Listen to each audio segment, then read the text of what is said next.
Assalamu alaikum. Bonjour à tous et bienvenue dans ce premier épisode de notre chronique Makarim al-Akhlaq, la noblesse du caractère. Pour commencer notre série, nous avons choisi ce que beaucoup considèrent comme la plus importante caractéristique du croyant. Il s'agit de l'humilité, at-tawadhu.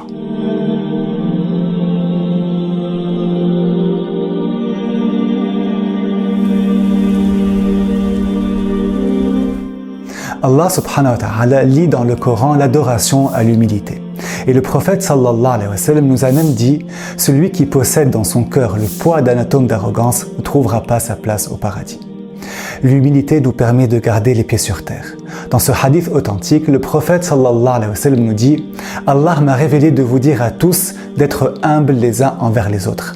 An tatawadha'u. » Pourquoi ?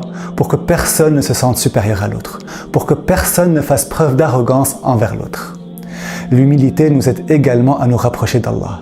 Elle nous rappelle que tout ce que l'on possède et tout ce que l'on a accompli ne vient que de lui seul. وَمَا بِكُم مِّن نِعْمَةٍ فَمِنَ اللَّهِ. Sachez également, chers amis, que notre prophète sallallahu alayhi wa sallam incarnait l'humilité. Dans sa vie, dans sa façon d'interagir avec les autres, la façon dont il dormait et mangeait, la façon dont il s'habillait, personne ne pouvait le distinguer lorsqu'il était parmi un groupe de personnes. Le prophète n'aimait pas être loué. Un de ses compagnons, Anas ibn Malik, disait que parce que nous savions qu'il n'aimait pas ça, on ne se levait pas en sa présence. Nous restions humbles devant lui parce qu'il ne voulait pas être le centre d'attention, même parmi les sahaba. Alors que devons-nous faire pour devenir plus humbles ? Eh bien tout d'abord, surveillons notre cœur. À chaque fois que l'on se sent supérieur à quelqu'un, éliminons directement ce sentiment de notre cœur. Deuxièmement, ayons le courage de reconnaître nos propres erreurs et faiblesses. Ne laissons pas notre ego se mettre en travers de nos relations avec les autres ou nous empêcher de demander le pardon d'Allah. Et dernièrement, multiplions les actes d'adoration et de charité en privé, à l'abri de tout regard. Ne cherchons pas l'admiration et le compliment des autres, mais ayons toujours pour unique intention la satisfaction d'Allah.